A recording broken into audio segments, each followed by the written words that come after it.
One of the reasons I'm here today is because I just had the dumb luck to be called Peter and not Mohammed. This is the most dangerous time in the world to be a journalist. Record numbers of journalists were killed worldwide last year. This wasn't just a problem in authoritarian regimes, the usual suspects like Russia, Egypt, China and so on, but also was happening in the United States. There are families getting arrested in their home countries precisely for the reporting that they were doing here in the US. In authoritarian regimes, they don't know anything that journalism, independent journalism can exist, balanced journalism can exist. They don't know it because in their own countries, journalists always serve the purpose of the state. So I don't know if we're kind of preparing for a verbal boxing match, but I'm really, really excited to be hosting the next session. My name is Jodie Ginsberg. I'm the Chief Executive of the Committee to Protect Journalists, an organization that does exactly what it says on the tin. We provide support to journalists at risk and advocate on their behalf. And today, for the next 40 minutes, I'm going to be walking you through the threats that journalists face throughout the world. This is the most dangerous time in the world to be a journalist. Record numbers of journalists were killed worldwide last year, and record numbers of journalists were jailed worldwide last year. And key to the discussion today is the fact that this is happening not just in authoritarian regimes, but in supposed democracies, including here in the United States. So this is a bit of a wake-up call before your next sessions. And to have this discussion, I'm very pleased to welcome a really distinguished panel. So please welcome Fang, President and CEO of Radio Free Asia. Alsu Kurmasheva, a Russian-American journalist with Radio Free Europe, who was detained in 2023 in Russia and released in a prisoner swap last year, and Peter Greste, the Latvian-Australian journalist who has had a storied career with organizations including the BBC and Reuters, who was also detained in 2014 by Egyptian authorities. So it's my slightly criminal panel. Well, you're in good company, folks. So let's start with you, Peter. I joke, that you're one of our two criminals. I don't know about Bay. We have to check later. And I joke about it, but it's not a joke, right? Because the criminalization of journalists is something we are seeing more and more of. And I think what you experienced was something of a precursor because it happened 10 years ago. So can you just talk us through that, but also how you think it came to be that journalists end up being labeled terrorists and ne'er-do-wells? Not just a criminal, but a convicted terrorist. I was arrested in Egypt in 2013, the end of 2013, on terrorism charges, because what we'd been doing was covering the unfolding political crisis in Egypt.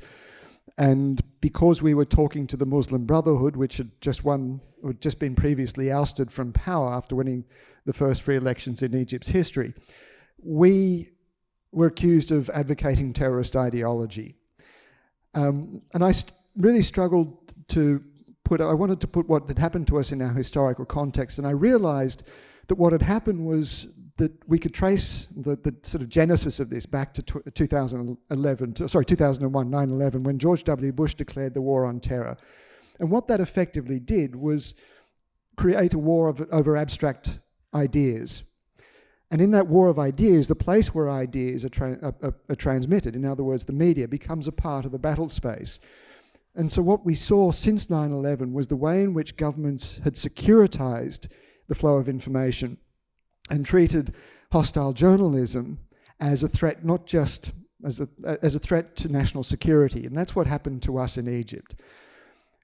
The more I looked, the more I realized that this wasn't just a problem in authoritarian regimes, the usual suspects like Russia, Egypt, China, and so on, but also was happening in the United States, as we're seeing. The rhetoric, particularly now, from Donald Trump is to treat journalists as the enemy, to talk about journalists as being at war with the administration. Of course, the Washington Post famously retorted, "Mr. President, we're not at war, we're at work."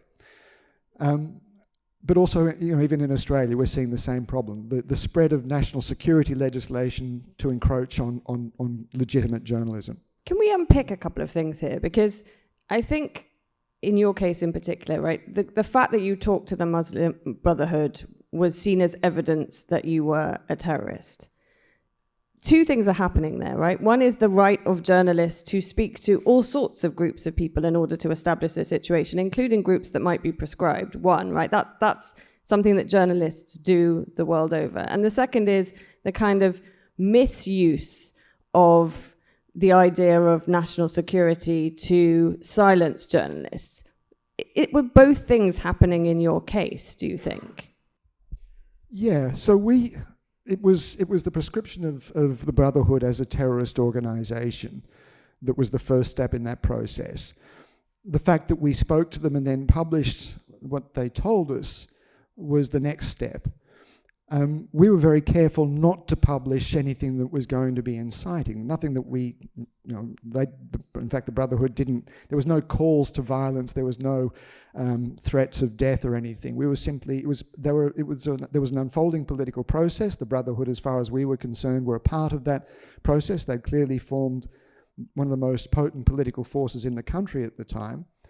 And as the previous administration, we felt that they had we needed to hear from them and understand what their views were. But that was, in the eyes of the government of the day, advocating terrorist ideology. And that, to them, meant that we should be locked up. And of course, it's not just reporting the words of prescribed groups that has increasingly been criminalized, right? It's also the reporting of certain kinds of facts. So in Russia, for example, we've seen Russian authorities outlaw the description of the invasion of Ukraine as war, for example. But what we've also seen is the increased criminalization of journalists for things other than their actual journalism. Can you talk a little bit, Alsu, about your case and how it really moved from what felt like an administrative misdemeanor to you being a convicted criminal? Thank you, Jody. Let me say a couple of words what I was doing before I got arrested. I worked for Radio Free Europe, Radio Liberty, which we don't hear a lot here in the United States about, but the organization was in the headlines this year because of defunding and which the crisis is going on. But I was I was leading the smaller newsroom with Radio Free Europe, Radio Liberty. It's a Tatar community, Tatar audience. We were delivering news and information to a particular region in Russia. It's Tatarstan, Bashkortostan, the Volga region. For those who know, it's way to Asia, to the east from Moscow. I've been doing that for more than 20 years. When I joined Radio Free Europe, it was on FM in that region. My former boss told me, "Also, this is the last year, and we're proudly closing the service because there is freedom of speech there, and everything will be fine." And we just, I witnessed actually my colleagues from Estonian, Latvian, and Lithuanian service close their service, their department, and proudly went home to work for their public or private media. This is how I joined. And what happened? What happened next? The freedom of speech and freedom of information was, the situation was getting worse and worse. Not in 1 year, not like quickly. And we were here in the free world, we were watching, sometimes ignoring the signs, how everything was getting worse. And then the war started. The war which the journalists in Russia are not allowed to name a war. They are not allowed to say that it's invasion. They are not allowed to discuss the casualties. The only casualties they see on state propaganda channels is Ukrainian casualties. The propaganda is informing how many Ukrainian soldiers die and how Russian army is going into the country. And of course, what we do here, and really what the chancellor told us today resonated with us. We focus. We journalists, we focus on documenting what is happening. And I co-edited a book in 2022. at Radio Free Europe, Radio Liberty. It's a collection of stories of 40 people in that region of Russia who opposed the war. And now imagine, 3 years later, this is history already. If we didn't do that 3 years ago, the generations, next generations, even us here, wouldn't even know that opposing to the war was possible. But you were not arrested for any of that, right? You were detained for not having the right passport when you went home to visit your mother, correct? And then it was dangerous to go to Russia. We always weighed the risk. It was a battle between my mind and soul, but it's my mom. She might not survive 1 more year. She needed medication. She needed financial help. So I decided to travel there. And by the way, I was traveling back and forth very often. It was my private trip, 2023, 10 years later, after you, Peter, and not a reporting trip. I was detained at the airport. I wasn't allowed to leave the country on a pretext that I haven't declared my American passport. I'm a citizen of Russia and the United States. And then they let me stay at my mom's home. It was a house arrest. I wasn't allowed to travel for 5 months. And this is such a small case that could have been delivered within a couple of weeks. And there was a fine of $100. And it took them 5 months to figure out what else they can, what charges they can bring against me. And then, of course, I mean, there was a book and all my And finally, you were convicted, right, of spreading false news, which is an accusation we see all of the time, particularly in the regions that you cover, right? So last year, more than 370 journalists in jail worldwide, the majority of those in Asia, actually. Can you talk, Bey, a little bit about how this plays out in Asia, but also the impact, particularly, that the decision by the US administration to cancel the funding for Radio Free Asia, Radio Free Europe, what impact that has had on journalism in the region and the ability of people to report independently? Yeah, thank you so much, Jody. Just a little bit about Radio Free Asia. So we were created after what happened in Tiananmen Square in 1989 in China. And so the US Congress at the time saw that the Chinese government had successfully, not just turned on its own citizens, but covered up the news of that to their own people. And so they decided to create Radio Free Asia in the image of Radio Free Europe, but with the idea that we were meant to be surrogate broadcasters, so not propagandizing to these countries, but rather that we were supporting the values of the US, meaning that we supported a free press, an unbiased free press, and we were actually giving people in these countries in Asia access to the news of what was happening around them, the news that was censored by their own governments. And so we have reporters from countries around Asia that do not, where this news is suppressed. So we have defectors from North Korea, we have Uyghurs, we have the only Uyghur service in the world, people who are from Xinjiang province in Western China, Tibetans. So all of these people actually took a risk coming to work for us, but it was because they believed in the mission of bringing the truth to their own countrymen. And so what happened beginning earlier this year is that we came under attack by the Trump administration, not in any kind of thoughtful or deliberative way, but we never even got the chance to talk to the people who then decided that they wanted to seize our congressionally appropriated funding. And that's both Radio Free Asia, Radio Free Europe, our sister networks, Middle East Broadcasting Network, and then Voice of America. And because of that, we are now finding that, our reporters who actually, were courageous enough to keep reporting for us in the face of huge obstacles in the face of their families getting arrested in their home countries precisely for the reporting that they were doing here in the US. And they are actually now being silenced by the very country that created this news service. And so, you know, our feeling is that when democratic countries abdicate their roles as upholding freedom of the press, it hugely empowers authoritarian governments around the world. We've now found that the very transmissions that the U.S. Agency for Global Media, which is the government agency through which we get our grant, that's trying to cancel our grants, when they terminated they basically took down all of the transmission towers.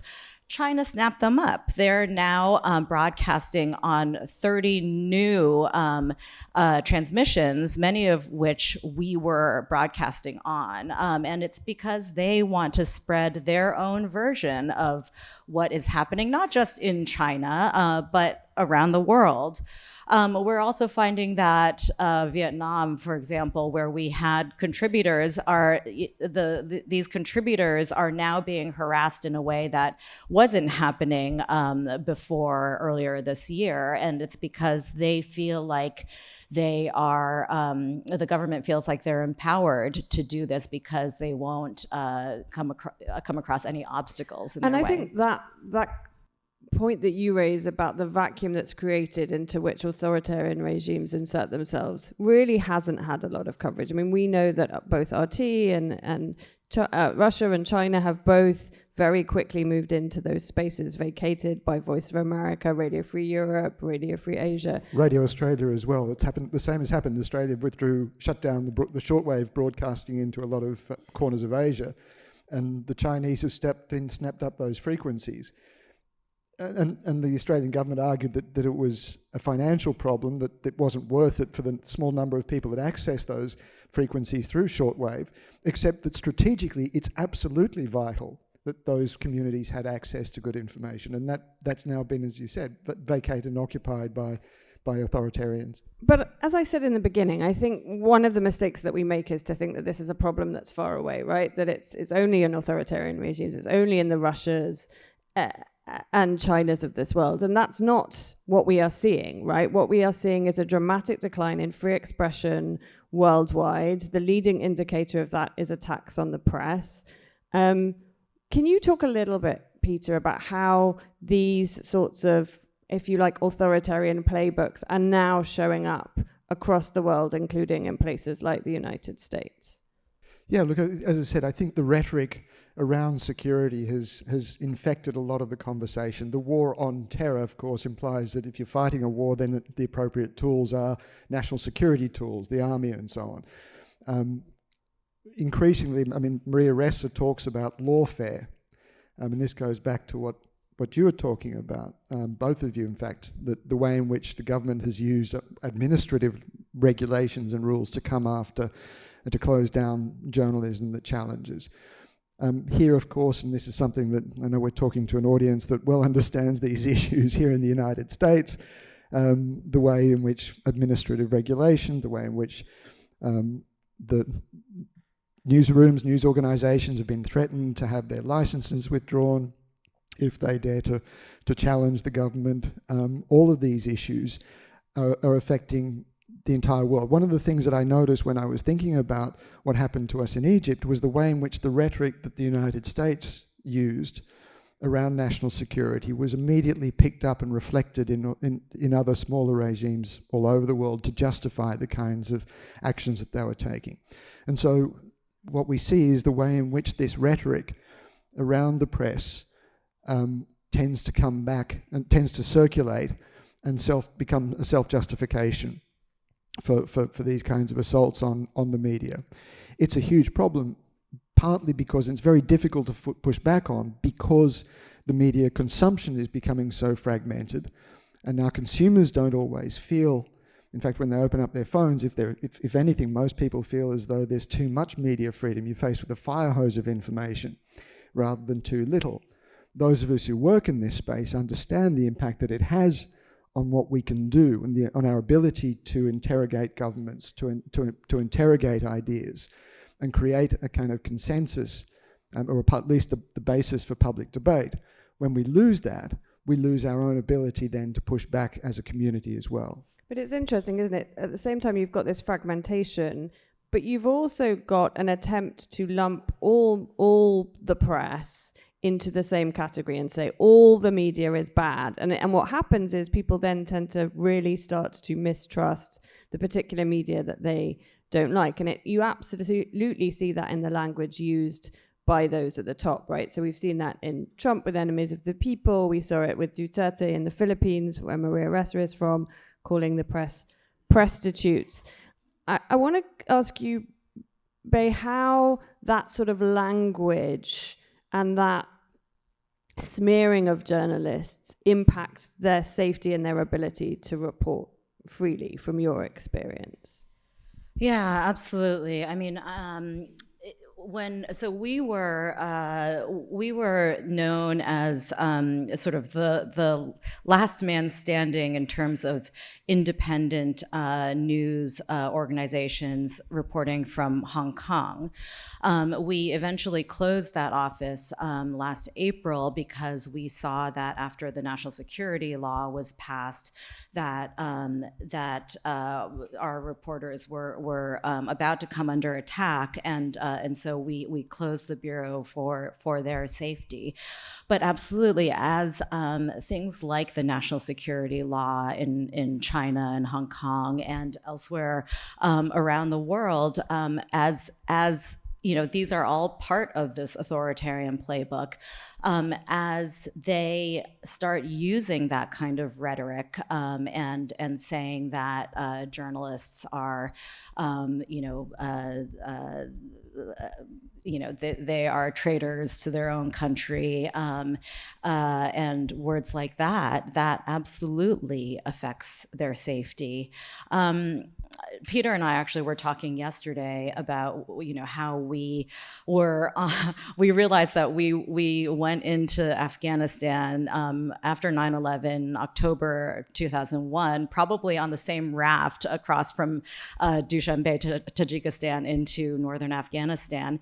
And, at that time, so long ago, it really dates us, but at that time, I thought of what we were doing as sort of the purest form of journalism, because we had no context about what was happening anywhere outside of what we were just observing. And foreign correspondence now is so different, and there aren't even government journalistic organizations don't even have foreign correspondents in the same way that they had when we were there, with the mission of actually reporting on just what they were observing around them. Now it is just like you said, it's all fragmented. It's all sort of armchair people pontificating on the importance of a particular news event. And like you said, it is this fragmentation that I think is the biggest issue to a free society, and it's basically created different realities for people. And I want to come back to this when we talk about solutions, but your point about one of the challenges that has come about as a result of the economic pressure on the media is twofold. One is that we're seeing a real hollowing out, particularly of local journalism, the creation of so-called news deserts in which people have very little information, or they're just subjected to what's called in the industry pink slime. Politically paid for and motivated reporting that isn't journalism. But the other thing is the increased pressure on local journalists to report international events. Alsu, can you talk a little bit about kind of the difference in the way that local journalists perhaps get treated and the pressure that's on them in places like Russia and across Eastern Europe? Well, I was treated, a couple of words about my imprisonment. I was treated not as a local journalist or local media editor, but as somebody who would report to foreign intelligence services about what was happening in that community, in that region. So you mentioned the playbook, right? So in that playbook is that in authoritarian regimes, they don't know anything that journalism, independent journalism can exist, balanced journalism can exist. They don't know it because in their own countries, journalists always serve the purpose of the state. So there's no time, there have been no time since the collapse of Soviet Union, say in Russia, to build that journalism. And again, back to the playbook, the first thing destroyed in a rising after authoritarian regime is civil society and education. And that's why this conversation, the conversation is happening here at the university, Vanderbilt University, where education is focused on open forum is so essential.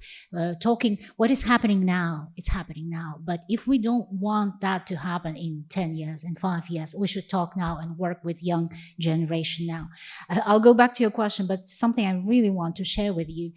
So Radio Free Europe marked 30th anniversary this year since it moved from Munich to Prague.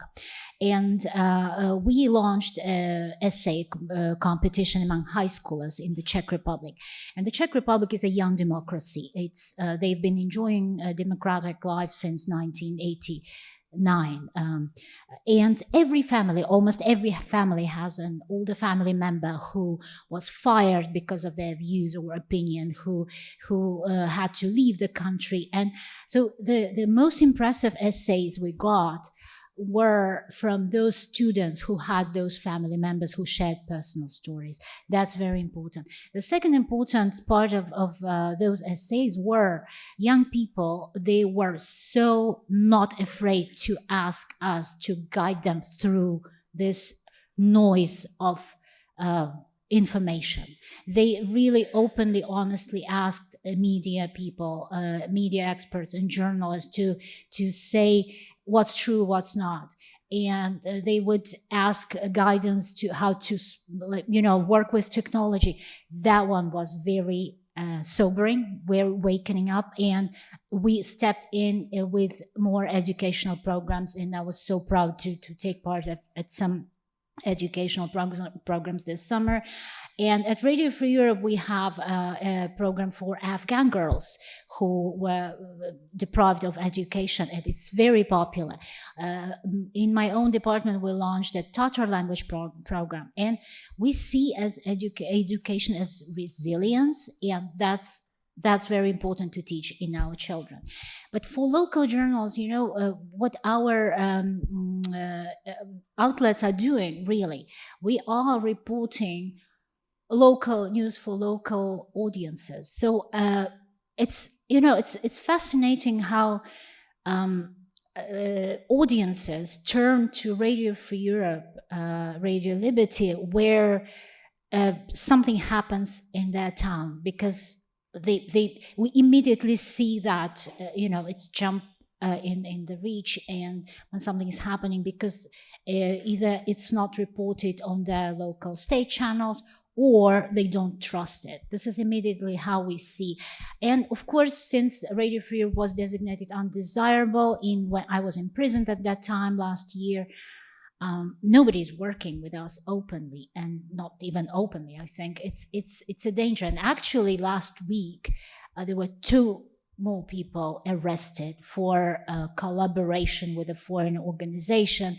We don't know if it with us or not, but we know that they did contribute to Radio Free Europe, Radio Liberty. Now, in 2018. Before it was designated undesirable. In my own criminal case, let me share just with you here, there was an interview with someone who, from 2014, who was later designated as extremist. The interview was published before he was designated extremist. So this is how those criminal cases are compiled. This is what they use against journalists who report truth. And so, of course, that means that not only does the journalist become guilty, but anyone that the journalist interviews, and that, of course, then has a greater chilling effect. We know that we're more and more reliant on local journalists. And yet, local journalists have far fewer protections. And I know I've heard you before, Peter, sort of say if you'd been called Mohammed, you think you might probably still be in jail in Egypt. I really want to get into the question of solidarity. And in particular, we can't ignore Gaza. More journalists have been killed there than have ever been killed in any other war. And yet we're not really seeing a great outpouring of support for the journalist community in Gaza. You talk a little bit about your experience of global solidarity and how that makes a difference and why we're not seeing it now. As you said, one of the things that I've often thought about this, one of the reasons I'm here today is because I had just had the dumb luck to be called Peter and not Mohammed. And you'll remember this, I'm not sure how many people in this room remember, but there was an enormous global wave of support for me and my two colleagues in Egypt. It was pretty unprecedented at the time, and I don't think we've seen it since. And I've puzzled a lot about why that happened, but also reflected a lot on the importance, the value of that global support. There are two really useful things, useful lessons to take from that. The first is that kind of global mobilization is possible to free 3 innocent blokes from prison. The really depressing thing is that you need to get that kind of enormous solidarity together to free 3 innocent blokes from prison. And you can't do that consistently over time. We just don't have the same sort of energy. We didn't see anything in Alsu's case, and there are so many other cases of other journalists that are still in prison where we don't have that global solidarity. You spoke about the local correspondence, and I think this is really, really important. There's been a withdrawal of foreign correspondence, mainly because it's so expensive to operate. And it's often couched in the way of saying we're handing over the agency to the local correspondents, the local journalists, to speak, bring their experience, their voices, rather than having a kind of neo-colonial idea of imposing a foreign correspondent and exposing and telling the stories from those countries told from that white sort of Anglo-Saxon perspective, as it so often tends to be. But what we know as correspondents and what we're seeing so often in Gaza is the way in which the locals are exposed, are so incredibly vulnerable. I was imprisoned, yes, but my treatment was far better because I was a correspondent, because I was a foreigner, and because there was a lot of outside pressure. The reason that the numbers of journalists, or one of the principal reasons the number of journalists being killed is so high at the moment is because so many Palestinian journalists have been murdered for their work.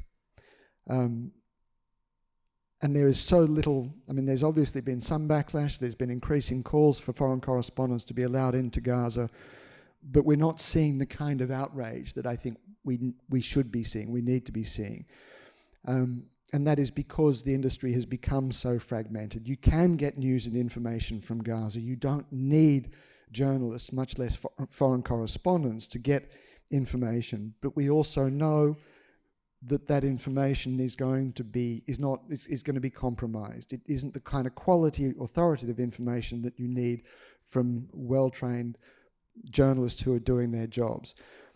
We need to have local correspondence, we need to have foreign correspondence, but it's the fragmentation that's causing so many of these problems and applying so much pressure to the locals who are vulnerable. And also impunity, right? So, and impunity. We know that in countries like Mexico, Philippines, Russia, Israel, if you are allowed to, if the killings of journalists goes unpunished, then it creates an environment, right, in which that can continue. And just very quickly on impunity, your figures confirm that around 90% of journalist murders, 90%, that's 9 in 10, remain unpunished. That's staggering. And I think in a reflection of where the global system is also failing. So we have 8 minutes to solve this. No pressure. you've heard very powerfully, I think, especially from Alsu, about what are the warning signs. And I think everyone in this room, especially if you live in the United States, needs to pay very careful attention. This is not hysteria. This is not kind of exaggeration. These are all signs that we are seeing here, an increase in the online attacks on journalists, physical attacks of journalists, arrests of journalists. Today, journalist Mario Guevara is likely to be deported from the United States, having been initially arrested for his reporting on the No Kings protest in Atlanta. How do you push back? I'm going to start with you, Bae, because you're suing the government. Yes, we are pushing back in the courts and making the argument that we were created in statute in the International Broadcasting Act that the U.S. Congress passed, and we were appropriated money, and we should not be left to basically be strangled of our funding pretty arbitrarily. So that is one way of pushing back. I do feel like one of the things that I made a point of doing sort of throughout the last several months, as we had to furlough 90% of our correspondents, begin laying people off, mainly because of this uncertainty of our funding. We made sure that we were trying to protect our journalists who were on visas, particularly. And that was something that the Trump administration did not care at all about. That many of these journalists would be forced to go back to countries where they would almost certainly face persecution because of the work that they had been doing for a U.S. government-funded organization like Radio Free Asia. So we were left with working with organizations like yourselves.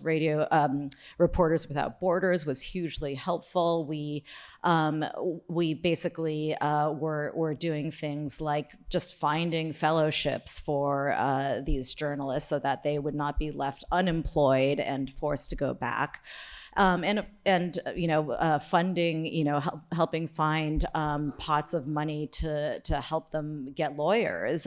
So things like that, which we are also finding that our local correspondents in the countries themselves that are working for us are left exposed, and we were trying to find ways of supporting them even when we didn't have the bureaus overseas anymore and the capability to be there for them. So that kind of solidarity is really important, and we have to make sure that with these increased challenges, that we don't let that sort of divide us and tear it apart. So using the law obviously is a mechanism that you can employ if you've got rule of law. What are the experiences from Russia, from Belarus and elsewhere that we can draw on to keep a free press alive and vibrant in the face of unimaginable pressures, Alsu? Well, my strategy would always be take small steps, think what you can do exactly. It doesn't have to be something big. It's the fact that you are listening to us here already, you're all registered to this session, is the first step already, a little bit more than your colleagues at work do. Educators should focus on connecting to their students. Authors should focus on finding better words to connect to their audiences. Journalists should focus on their work to document what is happening. Very quickly back to about local and foreign journalists, it's when I got released from prison and I got to know lots of foreign journalists who were covering Russia. I met them finally, the names that I knew only from newspapers and TV channels. They all scrolled through those local news always from Radio Free Europe, Radio Free Asia. This was something they couldn't do as a foreign correspondent. That's important. If you decide that you think you cannot do anything, donate to Committee to Protect Journalists, to RSF, to Radio Free Asia, Radio Free Europe, because overall we talk about solidarity. It's so important. Find something you can do. Be proud of yourself that you did that, and share that with your loved ones. That's the art of small steps. And I think it's worth saying that continuing to fund those organizations is really key, particularly given the USAID, was not just about the kind of attacks on journalism, wasn't just about defunding VOA and RFE, and it was also about pulling a whole load of money that was supporting very vibrant independent news outlets in nascent democracies and teetering democracies. Peter, what more can we all be doing to shore up independent media? And I think it's worth saying we've sort of taken it for granted in this panel that it's a good thing, right? But the point that we all do this for, I think, is that access to information is vital for us all to be able to live freely. I think that's a given. So what can we do? Well, one of the things are two bits. Let's deal with the first thing that you've just been discussing, that's access to information and the freedom of the press. One of the points is that the whole question of press freedom has become devalued because of the flow, because we've got so much information. But if we go back to first principles, at the risk of sounding patronizing for this audience, in discussing this with governments, one of the points that we've been making, we're often asked, how do you balance press freedom and national security? And I push back and say it's the idea of balance implies a zero-sum binary, that if you have more of one, you necessarily have less of the other. And the case we've been making is that if press freedom, and freedom of speech broadly, but press freedom in particular, is such a fundamental part of the way that our democracy has worked, if it's helped us create these really successful societies, then anything that undermines press freedom is damaging the very system that you're trying to protect. This is a national security issue in a positive way, and we have to protect it for national security. The other thing is a kind of collective solidarity. Journalists are instinctively competitive. It's incredibly difficult to get journalists and the media organizations to work together when they spend so much of their lives fiercely competing with one another.